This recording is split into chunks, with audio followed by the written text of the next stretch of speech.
देख रहा है इंडिया मेरे साथ। नमस्कार, गुड इवनिंग। आप सभी के साथ मैं हूं मलिका मल्होत्रा। आइए करते हैं आज के सफर की शुरुआत।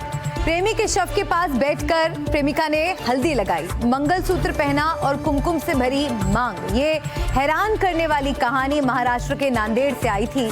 जिस लड़के से वो शादी करना चाहती थी उसकी हत्या कर दी जाती है।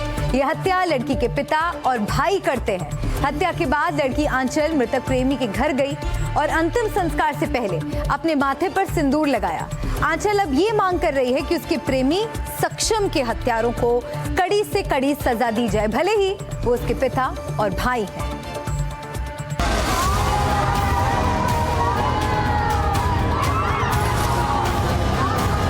आज हमारे प्यार की जीत हुई। आंचल जिससे शादी करना चाहती थी, जिसके साथ अपनी जिंदगी बिताना चाहती थी, उस सक्षम की बेरहमी से हत्या कर दी। आंचल का प्यार छीनने वाले कोई और नहीं बल्कि उसके भाई और पिता थे, जिन्होंने पहले सक्षम को गोली मारी और फिर सिर पर पत्थर मारकर उसकी जान ले ली। आंचल ने भी कसम खाई कि वो सक्षम का साथ नहीं छोड़ेगी। भले ही सक्षम अब नहीं, लेकिन आंचल ने उसके शव के सामने माथे पर सिंदूर लगाया और जीवन भर उसकी पत्नी बनकर जीने की कसम खाई। हम दोनों ने मिलकर बहुत सारे सपने देखे थे। 3 साल से अगर हम साथ हो सकते हैं तो फैसला लेने के लिए सोचना जरूरी नहीं है। आंचल का कहना है कि वो चाहती है कि सक्षम के हत्यारों को कड़ी से कड़ी सजा मिले। एनडीटीवी से बातचीत में आंचल ने कहा कि भले ही वो उसके घर वाले हैं, लेकिन उन्हें सजा मिलना चाहिए।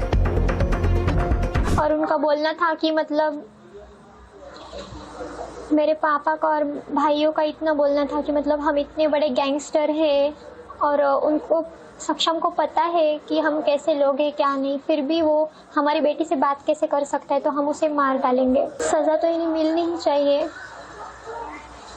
इतनी बेरहमी से उन्होंने सक्षम को मारा है तो उन्हें भी ऐसा ही मौत चाहिए। जो तस्वीरें सक्षम के अंतिम संस्कार से पहले की आई थी वो दिल को चीरने वाली थी। आंचल ने सक्षम के शव पर हल्दी लगाई, फिर अपने माथे पर सिंदूर लगाया। उसने सक्षम के शव के पास बैठ के जिंदगी उसके प्रेम और याद में गुजारने की कसम ली। आंचल सक्षम को याद करते हुए रो पड़ी। महाराष्ट्र के नांदेड़ में हुई घटना से हर कोई हैरान है, जहां एक लड़के की लड़की के घर वालों ने गोली और पत्थर मारकर हत्या कर दी। घटना नांदेड़ शहर के जूनागंज इलाके में गुरुवार शाम करीब 5:30 बजे की है। मृतक युवक की पहचान सक्षम ताटे के रूप में हुई। बताया जा रहा है कि सक्षम का इस लड़की से बीते 3 साल से प्रेम प्रसंग चल रहा था। दोनों शादी करना चाहते थे, लेकिन जब लड़की के घर वालों को इसका पता चला तो वो इसके खिलाफ हो गए। आरोप है कि लड़की के पिता गजानन मामिलवार ने अपने दोनों बेटों साहिल और हिमेश और एक दोस्त के साथ मिलकर बेटी के प्रेमी सक्षम पर हमला कर दिया। पहले उस पर गोली चलाई, फिर उसके सिर पर बड़ा सा पत्थर मारकर उसकी हत्या कर दी। बताया जा रहा है कि मृतक लड़की के भाइयों का दोस्त था, वो घर आता जाता था। ये कहा जा रहा है कि दोनों परिवार अलग अलग जाति के होने के चलते भी लड़की के घर वाले इससे नाराज थे। परिवार का विरोध बढ़ता गया और बात हत्या तक पहुंच गई। मेरे घर वाले हमारे रिश्ते के खिलाफ थे। मतलब उन्होंने मुझे कहा था कि वो जय भीम वाला है, उसके साथ तेरी शादी नहीं हो सकती। फिर एक दिन ऐसा है, मतलब मेरे घर वालों ने, मेरे पापा ने खुद सक्षम से बात की कि अगर तुझे मेरी बेटी से शादी करनी है तो तुझे हमारे धर्म में आना होगा, हिंदू धर्म में। और वो मेरे लिए सब कुछ करने के लिए तैयार हुआ था। जब मेरे पापा ने हमारी शादी के लिए हाँ बोला था, अब मैं यही रहूँगी सक्षम के मम्मी पापा के साथ, उनका बेटा बनकर। शुक्रवार सुबह सक्षम का अंतिम संस्कार होने वाला था, लेकिन इससे पहले प्रेमिका ने एक ऐसा फैसला लिया जो देखने वालों की आंखें नम कर गया। शव के पास बैठकर उसने हल्दी का लेप लगाया, मंगलसूत्र पहना और कुमकुम से अपने माथे पर सिंदूर चढ़ाया। आंचल ने कहा कि सक्षम अब मेरा पति है और ये फैसला लिया कि वो उसके ही घर में रहेगी। आंचल ने कहा कि हमारे प्यार की जीत हुई है। मारने वाले जीत कर भी हार गए और हारने वाला मरकर भी जीत गया है। आज हमारे प्यार की जीत हुई है। बताया जा रहा है कि आंचल के घर वाले इस रिश्ते के खिलाफ थे क्योंकि सक्षम दूसरी जाति से था। परिवार ने काफी धमकियां दी पर आंचल और सक्षम नहीं माने। सक्षम की हत्या कर दी गई। पुलिस ने इस मामले में 6 आरोपियों के खिलाफ विभिन्न धाराओं के तहत मामला दर्ज कर उन्हें गिरफ्तार कर लिया है। लेकिन इस घटना ने एक बार फिर परिवार की झूठी इज्जत और जाति के नाम पर होने वाली हत्याओं की दर्दनाक तस्वीर दिखाई है। सक्षम की हत्या हो गई है, वहीं आंचल ने फैसला लिया है कि वो उसके घर पर ही रहेगी और इंसाफ के लिए अपने परिवार से ही लड़ेगी। सुजाता के साथ नांदेड़ से ब्यूरो रिपोर्ट, एनडीटीवी इंडिया। लड़कियों से छेड़छाड़ करने से रोका तो एक खिलाड़ी को बेरहमी से पीटा गया, जिसके बाद उसकी मौत हो गई। दहलाने वाला ये हत्याकांड हरियाणा के रोहतक का है। 28 साल के राष्ट्रीय पैरा पावरलिफ्टिंग खिलाड़ी रोहित धनखड़ ने 2 दिन तक मौत से जंग लड़ने के बाद आखिरकार दम तोड़ दिया। उसकी मां और पत्नी का रो रो कर बुरा हाल है। आरोपियों के लिए फांसी की मांग की जा रही है।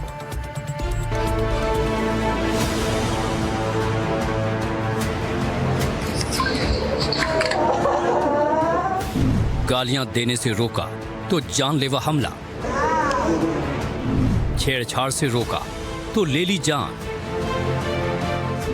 पैरा पावर लिफ्टिंग चैंपियन की हत्या। पावर लिफ्टिंग में नाम रोशन करने वाला रोहित धनखड़ आखिर जिंदगी की जंग हार गया। उसे कुछ लोगों ने बेरहमी से पीटा था। बताया जा रहा है कि एक शादी में उसने कुछ लोगों का विरोध किया था, क्योंकि वो लोग लड़कियों से छेड़छाड़ कर रहे थे, गाली गलौज कर रहे थे। रोहित ने एक अच्छे इंसान और नागरिक का फर्ज निभाते हुए उन्हें ऐसा करने से रोका था, जिसका फल उसे ये मिला कि उसकी बेरहमी से पिटाई की गई। अस्पताल में रोहित ने दम तोड़ दिया। इस घटना से रोहित का परिवार टूट गया है। पत्नी और मां के आंसू रुक नहीं रहे। पत्नी उस रात की वो दर्द भरी कहानी बताती है जो रोहित के साथ ये घटना हुई। उनके मुताबिक 5 से 6 गाड़ियों में भरकर लोगों ने रोहित को घेर कर मारा था। वो शादी में से निकल रहे थे, बोले कि रोहतक जाके कॉल करूंगा।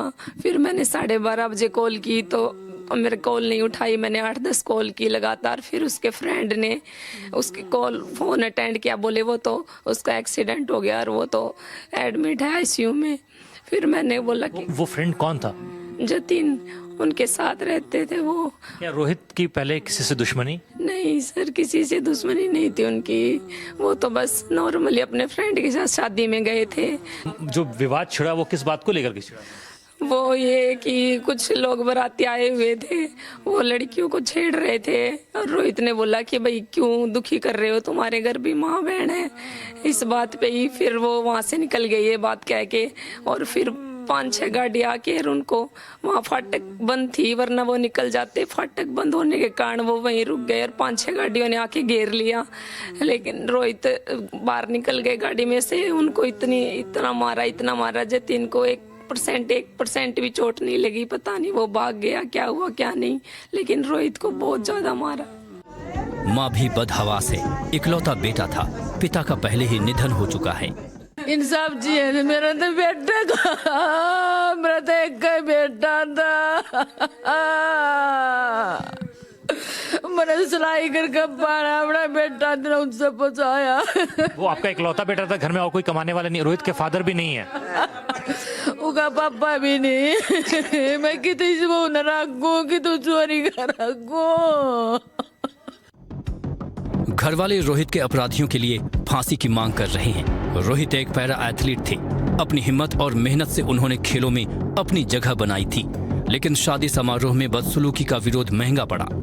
27 नवंबर की शाम को रोहित अपने दोस्त के साथ एक शादी समारोह में शामिल होने गया था। बताया जा रहा है कि शादी कार्यक्रम के दौरान बारातियों के अभद्र व्यवहार पर उसने ऐतराज जताया। शादी समारोह के बाद रोहित और उसके दोस्त वापस लौट रहे थे। बताया जा रहा है कि इस दौरान 15 से 20 लोगों ने रास्ते में घेर लिया। रोहित को बुरी तरह पीटा गया। उसके दोस्त किसी तरह बचकर भागे। घायल रोहित को रोहतक के PGIMS में भर्ती कराया गया। 2 दिन बाद रोहित मौत से हार गया।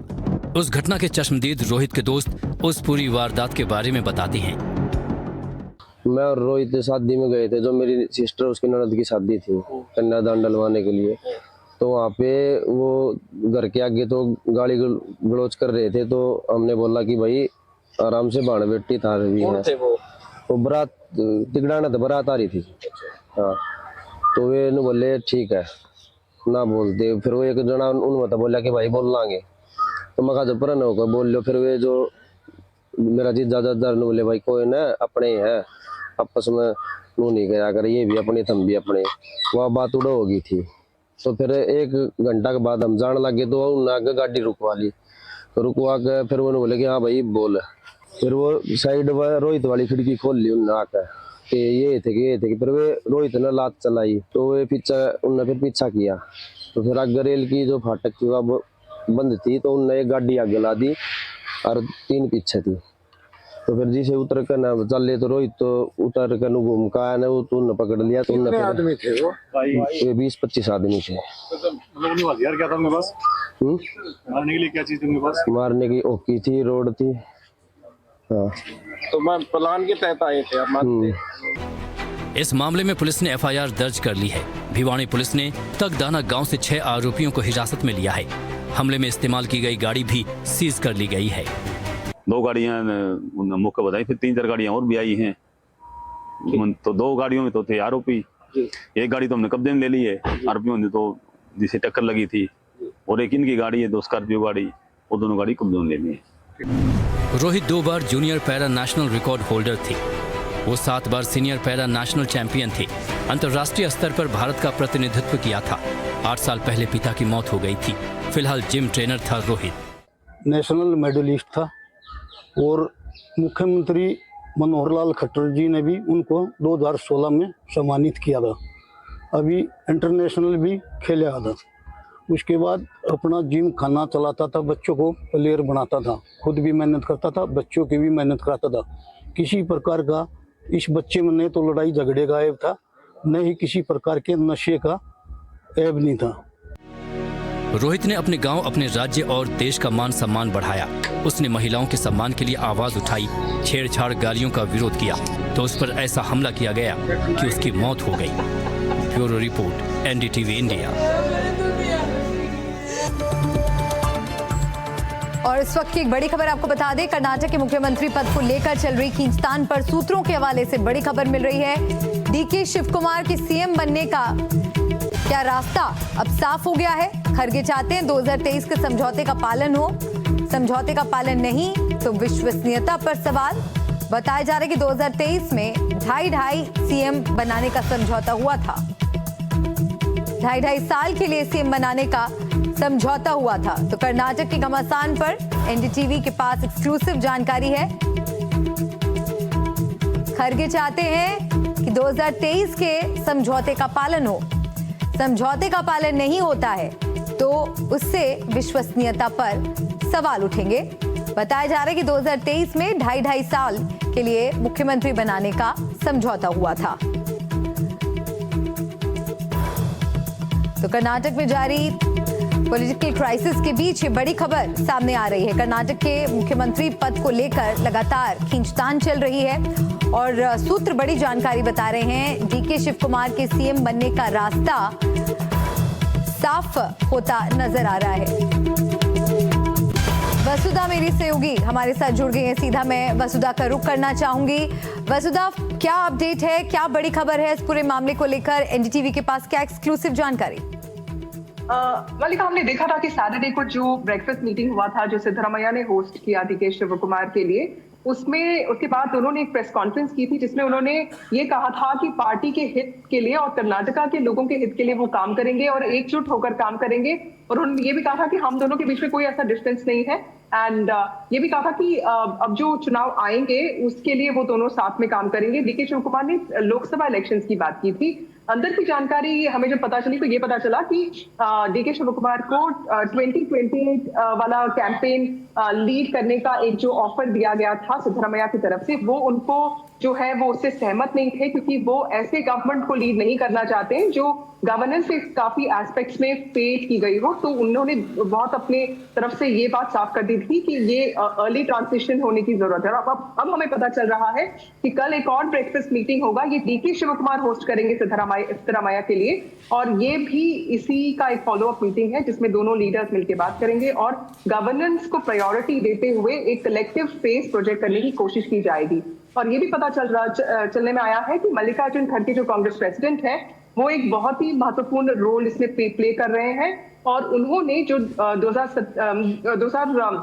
2023 में जो पैक्ट हुआ था उसकी चर्चा करते हुए लीडरशिप को ये भी बोला है कि अगर वो पैक्ट नहीं ऑनर किया गया तो उनकी क्रेडिबिलिटी में भी एक स्पॉट बन जाएगा। तो अब काफी चीजें हो रही हैं, लेकिन कल जो ब्रेकफास्ट मीटिंग होगा ये इसका सबसे मुख्य पार्ट है और इसके बाद हमें पता चलेगा कि इस एपिसोड में और कितने लूप होल्स और कितने साइड स्टोरीज बनते हैं। शुक्रिया वसुधा, पूरी जानकारी के लिए नजर बनाए रखिएगा। और आइए बढ़ते हैं आगे। बिहार में नई सरकार के गठन के बाद पुलिस एक्शन में है। अपराधों पर लगाम लगाने के लिए पुलिस अपराधियों को पकड़ने में जुटी हुई है। छपरा में पुलिस और अपराधियों के बीच मुठभेड़ की बड़ी घटना सामने आई है, जिसमें कुख्यात अपराधी शिकारी राय को पुलिस ने एनकाउंटर में पकड़ लिया है।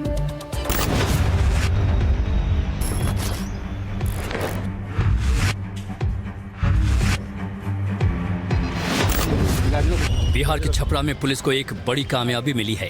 हत्या और लूट के मामले में वांछित बदमाश शिकारी राय को पुलिस ने दबोच लिया है। बिशनपुर के पास पुलिस छापेमारी कर रही थी। इसी दौरान कुख्यात अपराधी शिकारी राय पर पुलिस ने शिकंजा कसने की कोशिश की। खुद को घिरता देखकर बदमाश शिकारी राय ने पुलिस पर अचानक फायरिंग शुरू कर दी, जिसमें पुलिस का एक जवान घायल हो गया। फिर पुलिस ने जवाबी कार्रवाई की। इसी कार्रवाई में बदमाश शिकारी राय को गोली लगी, जिससे वो गंभीर रूप से जख्मी हो गया। पर हथियार निकालते ही उसने फायर करना शुरू कर दिया। इस क्रम में जो है उसको हम लोगों ने जवाबी फायरिंग करी। पुलिस ने रक्षात्मक उसमें गोलियां चलाई, जिससे गोली उसके बाएं पैर में लगी। और इसके साथ ही वहाँ पर जो उससे बरामद हुआ है वो 2 पिस्टल बरामद हुआ है, 8 जिंदा गोली बरामद हुई है, 3 मैगजीन और 2 स्पेंट खोखा, 2 गोलियाँ उसने चलाई वहाँ पर। तो इतने सारे सामान बरामद हुए हैं। कड़ी पूछताछ में इसने स्वीकार किया है कि कल की घटना में ये शामिल रहा है। रविवार को पुलिस लाइन के पास हुए हत्याकांड में भी ये बदमाश शामिल था। लगातार बढ़ती आपराधिक गतिविधियों के बाद कई दिनों से पुलिस उसकी तलाश में थी। जानकारी के मुताबिक सुबह एसआईटी की टीम ने बिशनपुर क्षेत्र में छापेमारी की। इस दौरान जैसे ही पुलिस टीम मौके पर पहुंची, शिकारी राय ने आत्मसमर्पण करने की बजाय गोलीबारी शुरू कर दी। इसमें एक एएसआई जख्मी हो गया। जवाबी कार्रवाई में पुलिस ने भी फायरिंग की, जिसमें शिकारी राय घायल हो गया। घायल अपराधी को पुलिस ने कब्जे में लेते हुए सदर अस्पताल में भर्ती कराया है। पुलिस का कहना है कि इलाके में उसकी गतिविधियों और नेटवर्क के बारे में पूछताछ की जाएगी। पुलिस पूरे मामले से जुड़े अन्य अपराधियों की तलाश के लिए भी अभियान चला रही है। Bureau report, NDTV India.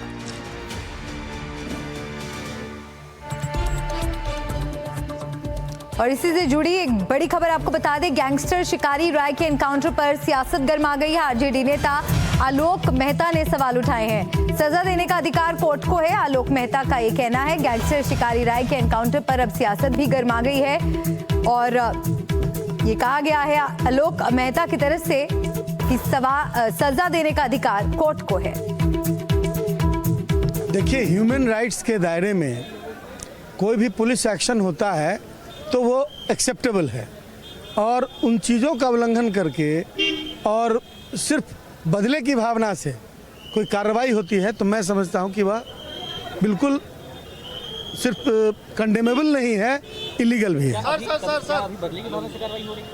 नहीं, आप इनकाउंटर का क्या मतलब हुआ?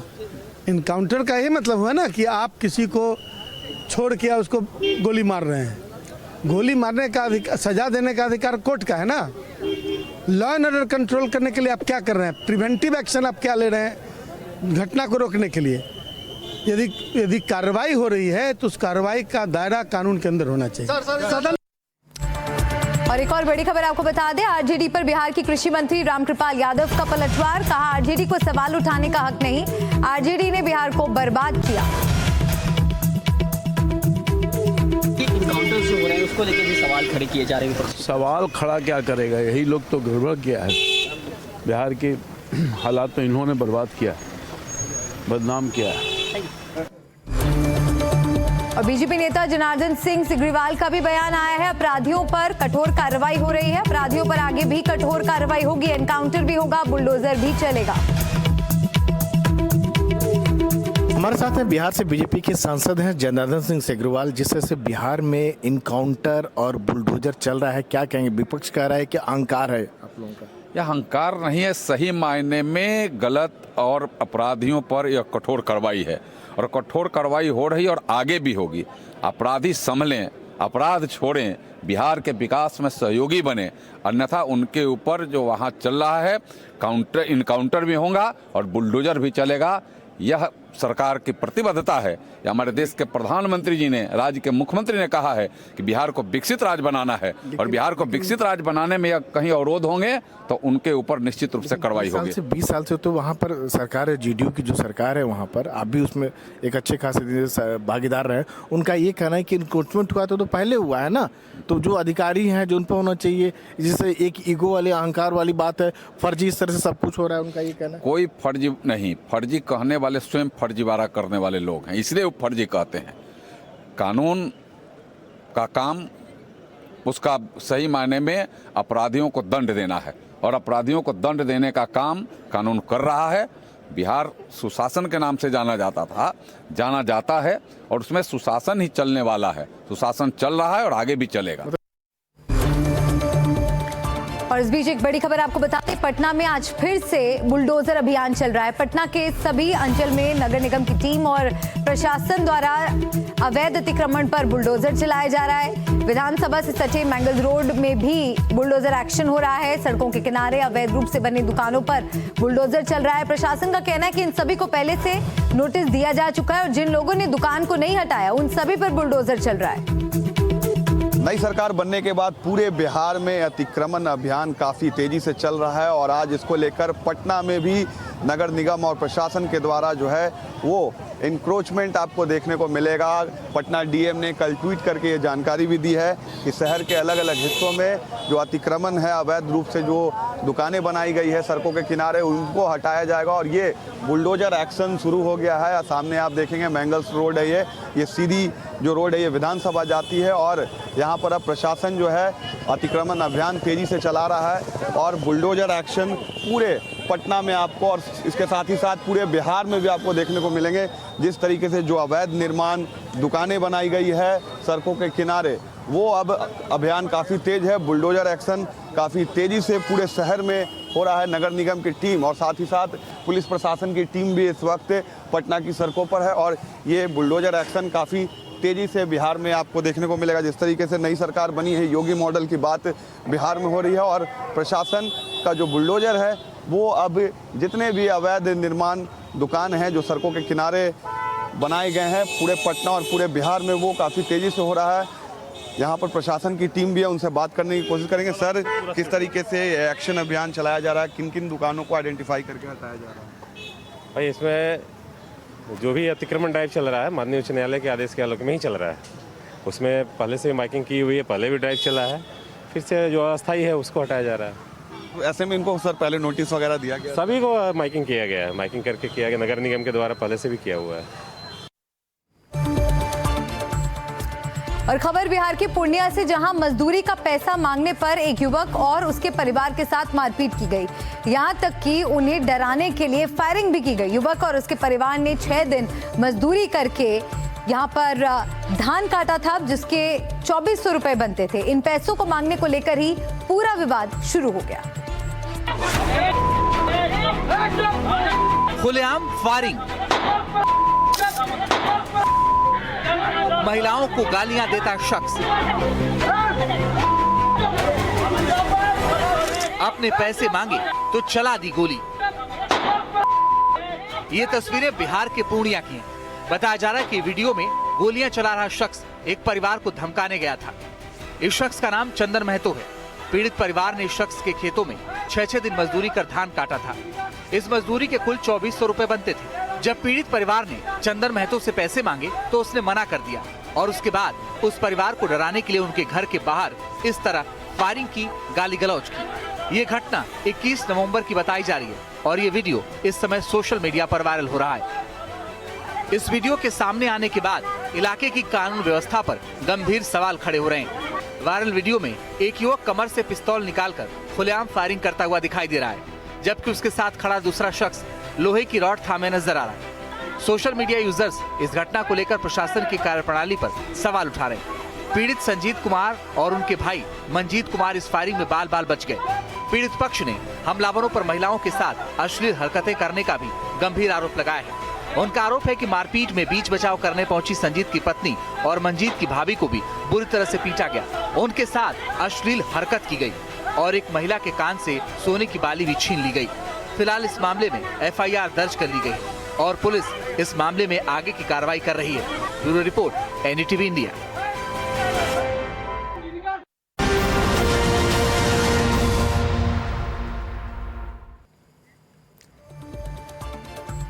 देख रहे हैं इंडिया में, एक बार फिर से आपका स्वागत है। आइए खबरों के सफर में आगे बढ़ते हैं और इस वक्त की बड़ी खबर आपको बता दें, वंदे मातरम के 150 वर्ष संसद में होगी चर्चा। लोकसभा में इसी हफ्ते चर्चा होगी। गुरुवार या शुक्रवार में से किसी एक दिन इस पर चर्चा रखी जा सकती है। 10 घंटे का समय दिया गया है। PM मोदी भी वंदे मातरम पर चर्चा में बोलेंगे। स्पेशल डिस्कशन भी होगा और मेरे सहयोगी अखिलेश हमारे साथ जुड़ गए हैं। अखिलेश का मैं रुख करना चाहूंगी। अखिलेश, वंदे मातरम पर चर्चा के लिए 10 घंटे दिए गए हैं। किस दिन हम ये चर्चा होते हुए देखेंगे, इस बारे में क्या जानकारी? जो संभावना है उसके मुताबिक गुरुवार या फिर शुक्रवार को चर्चा हो सकती है। बिजनेस को देख करके फैसला किया जाएगा, लेकिन 10 घंटे का समय दे दिया गया है। ये भी कहा गया है कि ये स्पेशल डिस्कशन होगा वंदे मातरम के जो 150 वर्ष पूरे हो रहे हैं इसको लेकर के, और इस चर्चा में PM नरेंद्र मोदी भी हिस्सा लेंगे। वो भी अपनी बात रखेंगे। और साथ ही आपको ये बता दें कि राज्यसभा का जहां तक प्रश्न है वहां पर अभी इस पर आम राय नहीं बन पाई, क्योंकि राज्यसभा में विपक्ष अड़ा हुआ है कि SIR के ऊपर चर्चा कराई जाए। लेकिन जहां तक लोकसभा का प्रश्न है, लोकसभा में सहमति बन गई है और इस पर इसी सप्ताह चर्चा होने वाली। अखिलेश, इस बारे में कोई जानकारी कि वंदे मातरम के ऊपर स्पेशल डिस्कशन में किन बिंदुओं पर बात की जाएगी? देखिए, वंदे मातरम के 150 वर्ष इस साल पूरे हो रहे हैं और आपको याद होगा कि PM नरेंद्र मोदी ने इसके बारे में काफी विस्तार से उल्लेख भी किया है। कई सारे ऐसे मुद्दे हैं जो कि बताते हैं कि जिस तरह से वंदे मातरम का पाठ किया गया, जिसको अडॉप्ट किया गया और जो सोच थी वंदे मातरम के पीछे, क्या आज वो सोच प्रभावी है या नहीं है। आपको याद होगा PM नरेंद्र मोदी ने हाल में जब ये कार्यक्रम में हिस्सा लिया था तो उन्होंने कहा था कि जो पूरा गान है वो नहीं होता है। कुछ स्ट्रेंथ हटा दिए थे कांग्रेस पार्टी ने और ये भी विभाजन के कारण बने थे। तो ये सारी बातें हैं जो इस चर्चा में आ सकती हैं। कांग्रेस पार्टी भी अपने बचाव में इसमें कई सारी बातें कह सकती है। और वहीं TMC के बारे में आपको बता दूं कि उसने भी इस बात पर आपत्ति की थी कि ये कहा गया कि राज्यसभा में वंदे मातरम के या जय हिंद के नारे नहीं लगाए सकते, तो वो भी अपनी बात इसके जरिए रख सकते हैं। शुक्रिया अखिलेश आपका इस पूरी बातचीत के लिए। और चलिए अब आगे बढ़ते हैं, अगली खबर का रुख करते हैं। साबरमती जेल में बंद होने के बावजूद लॉरेंस बिश्नोई गैंग का नेटवर्क यूरोप, स्पेन और चीन से होकर और ज्यादा खतरनाक हो गया है। हाल की गिरफ्तारी और एनकाउंटर में मिले चीनी कारतूसों ने पूरे इंटरनेशनल सिंडिकेट का पर्दाफाश किया है। गैंग एन्क्रिप्टेड ऐप्स और ड्रोन रूट से भारत में अत्याधुनिक हथियार पहुंचा रहा है।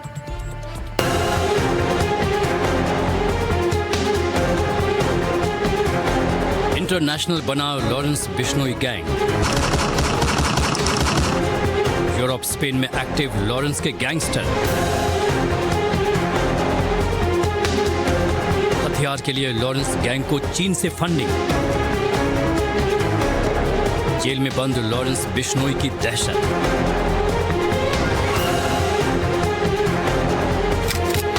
लॉरेंस गैंग का क्राइम सिंडिकेट। साबरमती जेल में बिना मोबाइल फोन के भी एक्टिव है डॉन लॉरेंस बिश्नोई। अनमोल बिश्नोई और नोनी राणा के पकड़े जाने के बाद भी डॉन की धमकी नहीं कम हो रही। बंधु मान सिंह, हरविंदर भोला, लखविंदर सिंह, मोहम्मद समीर, मनदीप, दलविंदर, रोहन और अजय। दिल्ली और पंजाब से पकड़े गए लॉरेंस बिश्नोई गैंग के ये वो खूंखार गैंगस्टर हैं जिनके निशाने पर न केवल विरोधी गैंग थे बल्कि टारगेट किलिंग की एक लंबी लिस्ट थी। जब इन शूटर्स की गिरफ्तारी हुई तो लॉरेंस गैंग के इंटरनेशनल सिंडिकेट के कई छुपे राज बाहर आ गए। सुरक्षा एजेंसियों को भनक है कि लॉरेंस गैंग के हथियारों के लिए चीन से फंडिंग होती थी। बीते हफ्ते हथियार सप्लाई करने वाले गैंग को पकड़ा। 8 हथियार मेड इन चाइना और मेड इन टर्की निकले। हथियार लॉरेंस गैंग के बंधुमान सिंह को दिया गया था। बंधुमान सिंह का हाथ कैप्स कैफे पर फायरिंग में था। सिद्धू मूसेवाला हत्याकांड से लेकर बाबा सिद्दीकी हत्याकांड और उसके बाद कनाडा के अलावा कई देशों में फायरिंग, जहां लॉरेंस बिश्नोई गैंग के गैंगस्टरों ने हथियारों की नुमाइश की, जिससे ये साफ है कि उसके पास जो हथियार के सप्लायर हैं वो दुनिया के कई देशों में हैं, जिनमें पाकिस्तान से लेकर चीन, अमेरिका, स्पेन तमाम जगहों के नाम सामने आ चुके हैं। फिलहाल लॉरेंस गैंग का बंधुमान सिंह पुलिस के गिरफ्त में है। सोनू उर्फ राजेश खत्री एक बड़ा आर्म्स माफिया है। इस समय वो यूएसए में मौजूद है। उस पर 40 से ज्यादा केस दर्ज हैं। दिल्ली पुलिस ने जो हथियार बरामद किए थे वो सोनू खत्री के इशारे पर भारत आए थे। बंधुमान के भी सोनू खत्री से सीधे लिंक थे। जांच में सामने आया है कि लॉरेंस के करीबी गोल्डी ढिल्लों को हथियारों की supply gangster Sonu Khatri Canada में करवाता था, जिसमें उसकी मदद करता रहा बंधुमान सिंह। कपिल शर्मा के कनाडा के कैप्स कैफे पर फायरिंग के लिए भी हथियार सोनू खत्री के कहने पर बंधुमान सिंह ने ही मुहैया करवाए थे। हाल ही में पंजाब पुलिस के एंटी गैंगस्टर टास्क फोर्स के एक ऑपरेशन में डेरा बस्सी अंबाला हाईवे एनकाउंटर के बाद 4 गैंगस्टर पकड़े गए। बिल्ला, हरविंदर भोला, लखविंदर और मोहम्मद समीर। इन गैंगस्टर्स ने खुलासा किया कि लॉरेंस बिश्नोई गैंग यूरोप और स्पेन में भी एक्टिव है। पकड़े गए गैंगस्टर से चीनी कारतूस बरामद। बम्बिहा गैंग के बड़े टारगेट की हत्या करवाना चाहता था। शूटरों को गोल्डी ढिल्लों ने हायर किया था। चंडीगढ़ के बड़े कारोबारी की हत्या भी टारगेट लिस्ट में थी। पकड़े गए गैंगस्टर सिग्नल और दूसरे इनक्रिप्टेड सोशल मीडिया ऐप्स के जरिए गोल्डी ढिल्लों से लगातार संपर्क में थे। कौन कौन से लोग विदेशों में बैठकर लॉरेंस गैंग के नेटवर्क को बढ़ा रहे हैं, ये समझिए। सोनू खत्री यूएसए का हाई एंड हथियार सप्लायर। गोल्डी ढिल्लों यूरोप का target killing mastermind. Mandeep Spain से फंडिंग और shooters control. Harry Chatha Pakistan के आईएसआई से link, drone route supply. Bandhuman Singh Canada और Bharat logistic support, shooters hiring. जांच एजेंसियों को इस बात का भी शक है कि लॉरेंस बिश्नोई गैंग ने पाकिस्तान, चीन और दुनिया के कई देशों के जो बड़े आर्म्स सप्लायर हैं उनके साथ हाथ मिलाया हुआ है। तभी पाकिस्तान के रास्ते ड्रोन से भारत में उसके गैंग के लिए लगातार हथियार पहुंच रहे हैं। इसके साथ ही नेपाल से भी उसके गैंग को हथियार मिलते हैं। यहाँ तक कि कई बड़े आर्म्स सप्लायर उसके गैंग में ही शामिल हो चुके हैं। चारों गिरफ्तार शूटरों पर पहले से ही कई आपराधिक केस दर्ज हैं और वहीं से ये लॉरेंस बिश्नोई गैंग के संपर्क में आए थे। मध्य प्रदेश के जिलों से भी हथियार सप्लाई होने की बात सामने आई है। पिछले कुछ सालों में दिल्ली पुलिस के स्पेशल सेल और क्राइम ब्रांच ने करीब 700 से ज्यादा लोगों को गिरफ्तार कर करीब 8000 से ज्यादा अवैध हथियारों की खेप बरामद की है। देश के बड़े हथियार तस्करों के बारे में भी जान लीजिए। महेंद्र समीर कोटा राजस्थान। सुखदेव सिंह गोगामेड़ी केस में वांटेड 1 लाख का इनामी। सलीम पिस्टल दुबई, नेपाल, पाकिस्तान में छुपा रहता था। तिहाड़ जेल नया ठिकाना। नेपाल के रास्ते चाइनीज कारतूस लाता था। रंजित डुपला यूएसए में मौजूद। राजेश खत्री यूएसए में मौजूद। धर्मनजोत सिंह कहलो यूएसए में मौजूद, अमृतसर पंजाब का मूल निवासी। एक धर्मनजोत सिंह कहलो के बारे में आपको बताते हैं, जो लॉरेंस के लिए हथियार नेक्सस का एक अहम किरदार है। साल 2017 में यूएस भाग गया। मूल रूप से अमृतसर का रहने वाला है। पंजाब में कई आपराधिक मुकदमे दर्ज हैं। बीते कुछ दिन पहले लॉरेंस बिश्नोई गैंग के गैंगस्टर्स की गिरफ्तारी के बाद लॉरेंस गैंग से जुड़े कई राज सामने आ गए हैं। कैसे ये पूरा गैंग यूरोप और स्पेन तक एक्टिव है, कैसे लॉरेंस गैंग को चीन से हथियारों और कारतूसों के लिए फंडिंग हो रही है। लॉरेंस गैंग का इंटरनेशनल सिंडिकेट का पर्दाफाश हो रहा है। गुजरात की साबरमती जेल में बंद लॉरेंस बिश्नोई बिना मोबाइल फोन के भी पूरी तरह से एक्टिव है और इसका जाल अंतर्राष्ट्रीय स्तर पर बढ़ रहा है। दिल्ली से मुकेश सिंह के साथ एनडीटीवी इंडिया।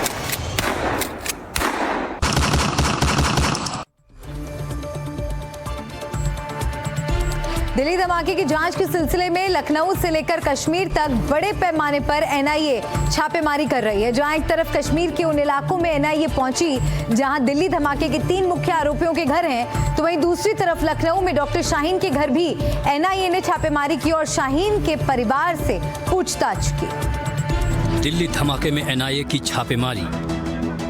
बड़े पैमाने पर एनआईए की छापेमारी। कश्मीर घाटी में कई जगह रेड। 3 आरोपियों के इलाकों में पहुंची एनआईए। लखनऊ से लेकर कश्मीर तक रेड। दिल्ली में हुए आतंकी धमाके के सिलसिले में एनआईए ने कश्मीर घाटी के कई हिस्सों में बड़े पैमाने पर छापेमारी की है। दिल्ली ब्लास्ट के आरोपी डॉक्टर आदिल, डॉक्टर मुजफ्फर और आरोपी जासिफ उसी इलाके के रहने वाले हैं जहां ये छापेमारी हुई। काजीकुंड में डॉक्टर अदील और जासिर बिलाल के घर, शोपियां में मौलवी इरफान के घर, पुलवामा के कोयल में डॉक्टर मुजम्मिल के घर और पुलवामा की सांबुरा में आमिर रशीद के घर छापेमारी की गई। दिल्ली ब्लास्ट में मुलविस आरोपियों के घरों में आज रेड की गई। सबसे पहली रेड जो है शोपियां के इलाके इरफान अहमद वागे के घर पर की। इरफान अहमद वागे वही शख्स है जिसने इस जैश ए मोहम्मद के डॉक्टरों के मॉड्यूल को रेडिकलाइज किया था, उसके बाद रिक्रूट किया था और उसके बाद उन्हें हथियार प्रोवाइड किए थे। यही नहीं, रेड संबूरा का इलाका जो कि पुलवामा में पड़ता है डॉक्टर मुजम्मिल के घर में पर भी की गई। डॉक्टर मुजम्मिल वही शख्स है जिसने एक्सप्लोसिव मटीरियल इकट्ठा किया था और उसकी पूरी साजिश थी कैसे दिल्ली के साथ साथ भारत के अन्य राज्यों को भी दहराया जाए। एनआईए की ये कार्रवाई घाटी में सक्रिय आतंकवादी तत्वों के नेटवर्क को ध्वस्त करने की दिशा में एक अहम कदम है। रेड जो हुई दानिश के घर पर हुई काजीगुंड के इलाके में। दानिश वही शख्स है जो हमास स्टाइल से ड्रोन्स को फैब्रिकेट कर रहा था ताकि एरियल बॉम्बिंग की जाए और ज़्यादा से ज़्यादा कैजुअल्टी की जाए। इसके अलावा जो है रेड की गई उस शख्स के घर पे जिसने कार प्रोवाइड की गई थी, आमिर रशीद के घर पे भी पुलवामा में रेड की गई और वहाँ से भी कुछ चीज़ें उन्होंने बरामद किया। बताया जाता है कि इस रेड के दौरान जो कि 8 जगहों पर साउथ कश्मीर में की गई है, इसमें कुछ दस्तावेज और उसके साथ साथ कुछ डिजिटल डिवाइस उन्हें हासिल हुए हैं। इसके साथ ही लखनऊ में दिल्ली ब्लास्ट की मास्टरमाइंड डॉक्टर शाहीन के घर भी एनआईए की टीम ने छापेमारी की। इस दौरान एटीएस भी मौजूद रही। पूरे मोहल्ले में पुलिस का सख्त पहरा रहा। एनआईए की टीम घर के अंदर दरवाजा बंद कर पूछताछ करती रही। तब हम लखनऊ में हैं, लखनऊ के लालबाग में, और लालबाग में डॉक्टर शाहीन सईद का ये घर है और एनआईए की टीम यहाँ पर छापेमारी करने पहुंची है। ये दूसरी बार है जब एनआईए की टीम यहाँ पे छापेमारी करने पहुंची है। लोकल पुलिस यहाँ पर तैनात की गई है और एनआईए के कुछ जो अधिकारी हैं वो अंदर जो है परिवार वालों से पूछताछ कर रहे हैं, जबकि बाहर पुलिस तैनात रही। शाहीन के पिता और भाई से करीब कई घंटे तक पूछताछ करने के बाद एनआईए की टीम बाहर निकली। सामने आया कि एनआईए की टीम ने डिजिटल उपकरण समेत कई दस्तावेज भी जब्त किए हैं। हालांकि टीम ने मीडिया से इस बारे में कोई बात नहीं की। तमाम एनआईए के जो अधिकारी हैं वो पहुंचे, उनके घर पर छानबीन की और छानबीन करके ये लोग निकल गए। आप देखिए ये तमाम जो एनआईए के अधिकारी हैं ये लखनऊ पुलिस के साथ यहाँ पर थे और यहाँ से रेड डाला। बताया जा रहा है कि सुबह लगभग 6 बजे एनआईए की जो टीम है वो यहाँ पहुँची थी। देखिए फिलहाल कोई अधिकारी एनआईए का बोलने को कुछ तैयार नहीं है। ये जिला प्रशासन से हैं, एनआईए के लोग, जिला प्रशासन के लोग, पुलिस के लोग, कोई भी कुछ भी बताने को तैयार नहीं है। यहाँ इस रेड में बताया जा रहा है कि कुछ डॉक्यूमेंट्स या कुछ चीज़ें डॉक्टर शाहीन के घर से जो जब्त की गई हैं वो भी अब उसकी भी जांच की जाएगी। तो फिलहाल इस तरह से जो एनआईए की टीम है वो यहाँ पर आई, रेड की, दस्तावेज बरामद किए और यहाँ से अब निकल गए। लखनऊ से लेकर कश्मीर घाटी के इलाकों तक एनआईए ने बड़े पैमाने पर छापेमारी की है। दिल्ली धमाके से जुड़े इन सभी आरोपियों के इलाकों में छापेमारी करके एनआईए हर तह तक पहुंचना चाहती है। डॉक्टर शाहीन के घर से कुछ कागजात और डिजिटल उपकरण भी एनआईए ने बरामद किए हैं। अब देखना होगा कि इस जांच में और कितने एंगल सामने आएंगे। Bureau report, NDTV India.